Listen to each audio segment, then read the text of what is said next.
Le travail permet l'indépendance financière. L'indépendance financière permet de choisir sa vie, permet d'être libre, de rester dans un mariage ou de quitter ce mariage si ce mariage ne nous convient plus, voire qui nous met en danger, ce qui peut arriver, on l'a vu. C'est la clé de tout, l'indépendance financière.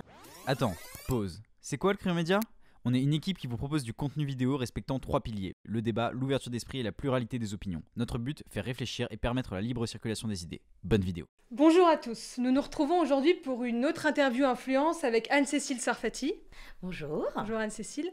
Alors Anne-Cécile, aujourd'hui vous êtes la fondatrice et vous avez dirigé la société de conseil Actuali. Vous avez également travaillé pour différents magazines féminins comme Biba et Elle, où vous avez été d'ailleurs la rédactrice en chef. Et puis vous écrivez aujourd'hui des livres, dont le livre que vous avez écrit en 2011 qui s'appelle Femmes au travail, ce qu'il faut savoir mais qu'on ne vous dit pas. Donc je commencerai par vous poser cette première question. Quel a été l'objectif lorsque vous avez écrit ce livre ?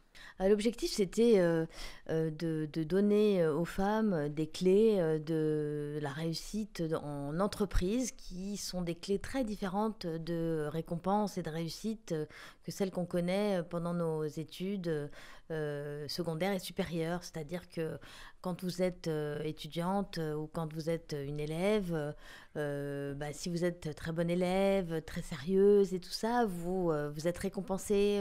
En général, les profs le remarquent et vous distinguent avec des récompenses, des bons points, tout ça. En entreprise, c'est pas du tout comme ça que ça se passe. En entreprise, en fait, si vous demandez rien, vous n'avez pas. Même si vous êtes excellente, même si vous avez des super bons résultats. Donc, en fait, il y a des tas de choses qu'il faut savoir, des tas de règles non écrites qui sont un peu faciles pour les hommes parce que le monde du travail a été fait par les hommes pour les hommes et obéit en fait à des règles de récompense et de compétitivité aussi, qui sont très liées à l'éducation des petits garçons versus l'éducation des petites filles. Donc, en fait, les hommes spontanément savent être dans la conquête, ils savent demander, ils savent s'affirmer aussi. S'affirmer et tout ça, alors que souvent, nous, on hérite d'une éducation où on est plus en retrait, où on est plus bon élève, on a peut-être un peu moins confiance en soi. Et donc, tout ça, c'est très pénalisant dans le monde du travail. Voilà. Oui, on doit donc, faire tout ce qu'on nous dit de faire. Ouais. C'était un peu le but de ce livre. Et voilà. Et aussi le but des forums Elle Active que j'avais créé pour le magazine Elle il y a 10 ans aussi. Et qui était destiné à justement donner tous ces tips aux femmes, mais pas seulement, parce que je ne voudrais pas qu'on pense que mon action, à travers mes livres, à travers mes forums, était une action qui visait finalement à mettre les difficultés rencontrées par les femmes au travail sur elles et justement les rendre responsables de ça. C'est pas seulement le cas. Les femmes et les hommes sont pris dans un système macroéconomique qui les dépasse. Et donc, bien sûr, on a des marges de manœuvre individuelles, mais il y a aussi tout un écosystème qui doit progresser. Donc, les entreprises doivent progresser vers plus d'égalité. Les services publics sont encore insuffisants pour permettre aux garçons comme aux filles, aux hommes comme aux femmes, d'être à la fois des super professionnels et des parents et avoir des vies personnelles et tout ça. Donc voilà, il y a beaucoup de progrès encore qui restent à faire pour arriver à l'égalité professionnelle. Et d'ailleurs, je suis beaucoup en train d'y retravailler sur ce sujet-là, puisque je suis en train d'écrire un livre sur les couples à double carrière, et donc qui va sortir fin septembre. Et donc, voilà, je suis à nouveau dans ce sujet des inégalités professionnelles et aussi des inégalités domestiques, parce que en fait, le couple, on rentre dans l'intimité des couples et les inégalités professionnelles prennent leur source, en fait, dans les inégalités domestiques. Voilà. Et pour vous, c'est la faute de la société, c'est la faute des hommes si la femme... les valeurs de la femme ont été inculquées au fait qu'elle devait rester à la maison, s'occuper des enfants, et que si elles travaillaient et qu'elles avaient une carrière, elles étaient vues comme des femmes qui ne s'occupaient pas de leurs enfants ? Bah, je pense pas qu'il faille parler en termes de faute, en fait. Je crois que c'est comme ça. C'est juste l'histoire des hommes et des femmes qui est comme ça. Voilà, on charrie des millénaires de patriarcat qui fait que la société était organisée comme ça, avec les hommes vers l'extérieur pour rapporter l'argent et les femmes à l'intérieur pour élever les enfants. C'est tout simple. Vous avez probablement l'impression dans votre génération que ça bouge, oui. Mais malheureusement, on se rend compte dans les chiffres que dès qu'il y a un enfant qui arrive, voire 2 enfants, voire 3 enfants, alors là, les inégalités recommencent et se reproduisent. Donc, dans la population des diplômés, je suis stupéfaite de ce chiffre que j'ai appris très récemment, en fait. Parce que jusqu'ici, les études sur les inégalités professionnelles ont été faites toutes personnalités confondues. Mais là, il y a 3 ans, une étude a été faite qui a introduit la notion du diplôme dans les inégalités. Et en fait, chez les personnes diplômées, les femmes diplômées à bac plus 3 et plus ont des revenus inférieurs aux hommes de 43%. C'est pas les 20 petits pourcents qui sont déjà monstrueux, hein, dont on parle, c'est 43%. Donc, si vous voulez, voilà, donc on n'est pas encore arrivé à l'égalité. C'est aussi un vrai gâchis en termes de croissance potentielle, parce que des tas d'études ont montré aujourd'hui, des études qu'elles soient françaises ou internationales, que plus d'égalité professionnelle à tous les niveaux dans l'économie générerait un bond de chiffre d'affaires pour les entreprises et même de bénéfices d'ailleurs qui peut aller jusqu'à 20%. Et voilà, il y a encore d'autres chiffres qui sont dingues, qui montrent à quel point il y a une corrélation importante entre voilà, se soucier de l'égalité professionnelle et la croissance économique des pays. Mais donc, ça veut dire que pour vous, l'émancipation des femmes, ça doit passer par le travail principalement ? Ah oui, bien sûr. Pour moi, c'est la clé. C'est la clé de l'émancipation des femmes. C'est-à-dire que, évidemment, que le travail permet l'indépendance financière. L'indépendance financière permet de choisir sa vie, permet d'être libre, de rester dans un mariage ou de quitter ce mariage si ce mariage ne nous convient plus, voire qui nous met en danger, ce qui peut arriver, on l'a vu. C'est la clé de tout, l'indépendance financière. Mais je vais même plus loin que ça, même dans un couple égalitaire, c'est très important d'avoir une indépendance financière et d'avoir une autonomie professionnelle parce que, voilà, vous êtes plus affirmé quand vous avez votre propre existence plutôt que quand vous vivez un peu par procuration via vos enfants ou votre mari. Donc vous trouvez que comparé à avant, aujourd'hui, il y a une vraie évolution là-dessus ? Tant quand même beaucoup plus des femmes, que ce soit elles qui soient en charge de la famille, des enfants et tout ça. J'ai une de mes jeunes collaboratrices de Elle qui vient d'accoucher. Et donc, elle m'a raconté récemment, je la cite dans mon livre parce que vraiment je suis horrifiée, c'était donc là, en 2021, que... elle a d'abord eu des pressions sur elle à la maternité pour allaiter son enfant. Elle ne souhaitait pas l'allaiter, parce qu'elle souhaitait donner le biberon pour pouvoir partager avec son mari les biberons la nuit et tout ça. Et donc, elle ne souhaitait pas allaiter son enfant, voilà. Donc, elle a eu des pressions. On lui a dit, en fait, il faut que vous allaitiez parce que ça va protéger votre enfant contre le Covid. Il paraît que c'est scientifiquement totalement absurde. Donc ça, c'est la première chose. Ensuite, elle a cherché une place en crèche. Et on lui a dit, mais madame, vous n'allez pas prendre votre congé pathologique. Vous savez que quand vous êtes enceinte, vous avez le droit à un congé de maternité. Et puis, au bout de 3 mois à peu près, vous pouvez rentrer au bureau si vous vous sentez bien. Et puis, si vous vous sentez mal ou que vous êtes trop fatigué encore, vous avez le droit de prolonger je crois que c'est une quinzaine de jours. Je n'ai pas les détails exacts.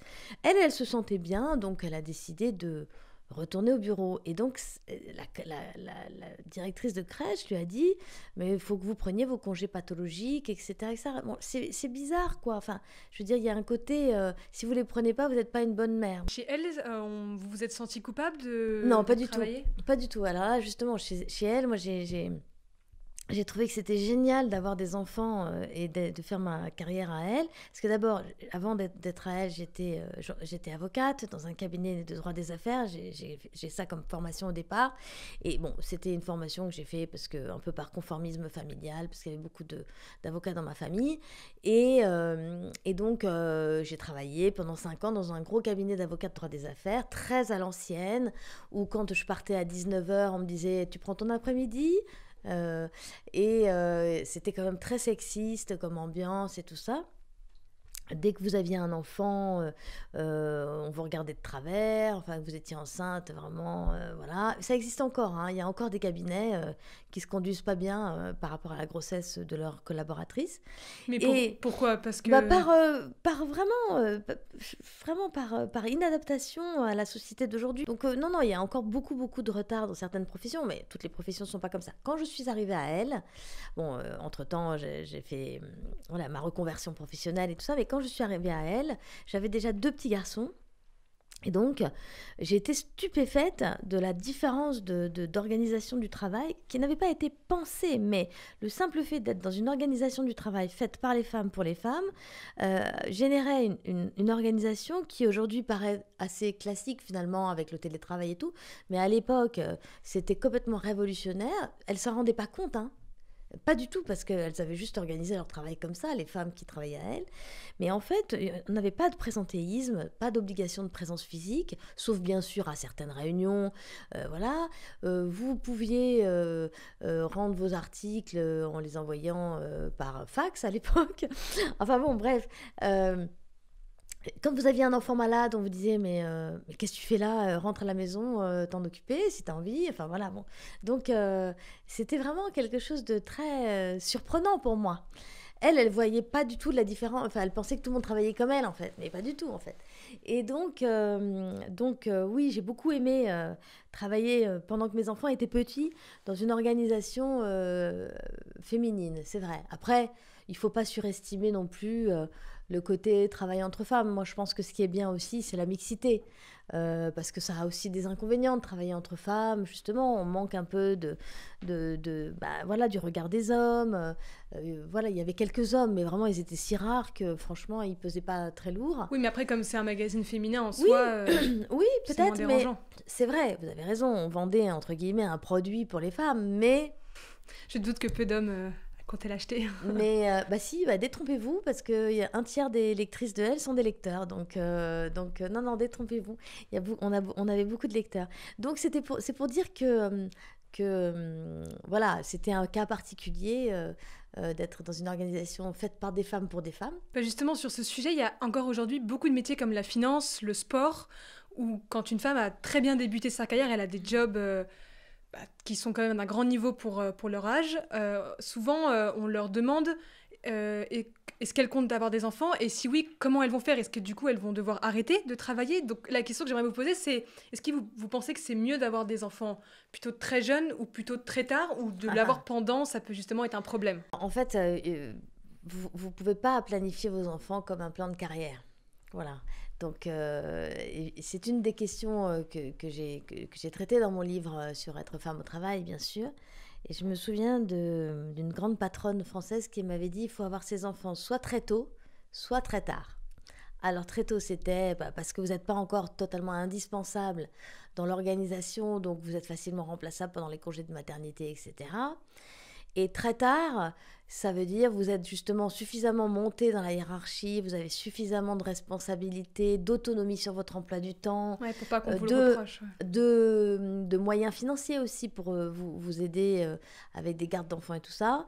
Voilà, sauf que tout ça, c'est bien joli, mais la vie, c'est pas ça en fait. Vous savez, moi j'ai 3 enfants, je me suis dit... à chaque fois, si j'y réfléchis trop, je les fais pas parce que c'est trop compliqué, parce que voilà.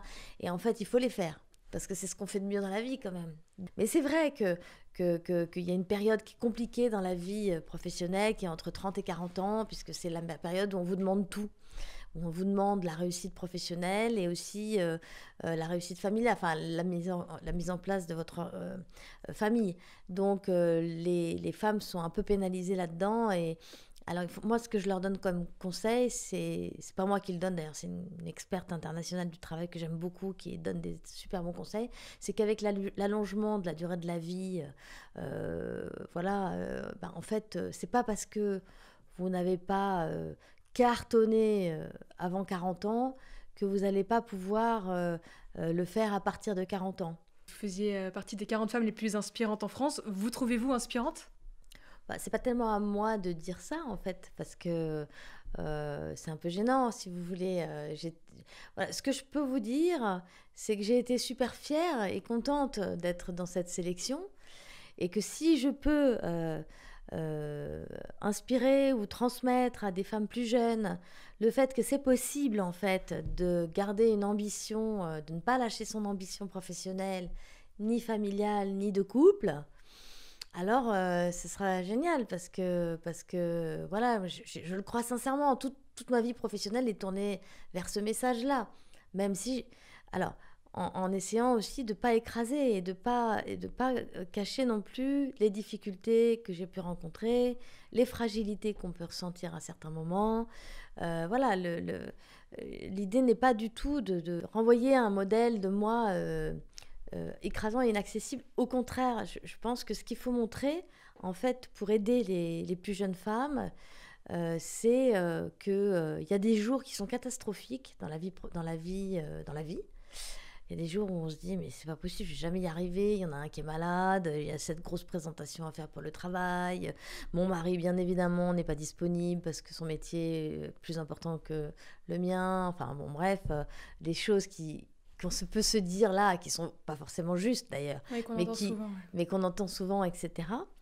Et ben oui, il y a des jours qui sont catastrophiques, mais demain est un autre jour. Ça, il faut vraiment le transmettre. C'est-à-dire que voilà, tu as des jours catastrophiques, puis le lendemain, ça va mieux.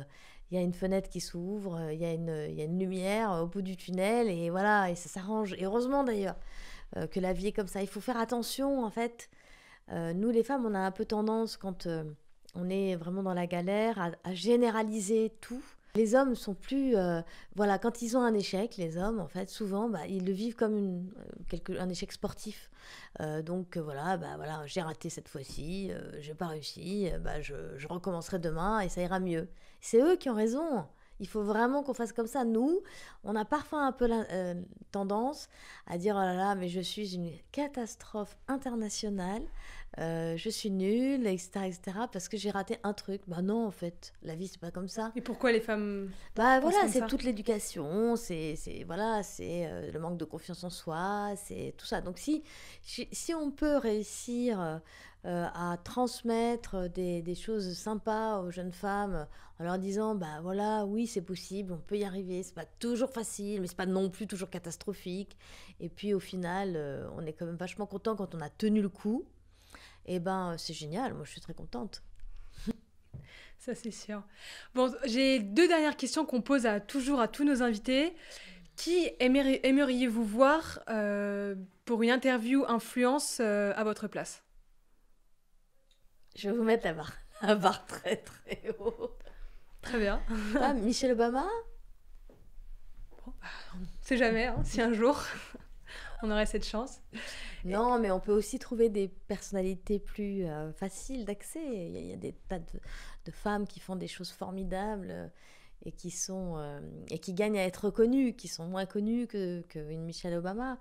J'essaie de vous trouver dans mon écosystème. Par exemple, il y a une jeune femme que j'aime beaucoup, qui n'est pas du tout connue et qui est en train de faire un podcast génial sur les femmes et les hommes qui essayent de changer le monde d'une façon positive, d'améliorer le monde. Elle s'appelle Delphine Darmon. Bon, en tout cas, ce serait un plaisir de la recevoir au Crayon. Et la dernière question, nous, notre slogan, c'est « Trace tes contours ». Donc, qu'est-ce que ça vous évoque si je vous dis la phrase « Trace tes contours ». En fait, il faut tracer son contour d'une façon élastique. C'est-à-dire que son contour, il ne faut pas qu'il soit limité d'une façon rigide. Il faut qu'il puisse être augmenté. Il faut augmenter son contour. C'est un peu ce que j'essaie de faire. C'est-à-dire que voilà, à chaque fois quand on développe un nouveau projet, on se dit oh là là, je vais jamais y arriver et tout. Et puis finalement, on se rend compte que en y allant, en le faisant, si, on y arrive en fait. Et du coup, on augmente son contour, on augmente son périmètre. Et ça, c'est génial parce que du coup, ça vous grandissez en fait en augmentant votre contour. Je pense que c'est un peu ça l'idée. C'est une très bonne réponse. Bon, en tout cas, c'était un plaisir de vous recevoir, Anne-Cécile. Merci. D'être venue au Crayon et j'espère qu'un jour, l'égalité homme-femme sera vraiment présente dans notre société. J'espère. En tout cas, ça ne veut pas dire qu'il ne faut pas renoncer, même si c'est très long. Ça progresse quand même, mais voilà, c'est encore long, c'est pas encore gagné. Mais on y croit. On y croit. Bon, en tout cas, c'était Sixtine pour le Crayon et merci de nous avoir regardés. À bientôt.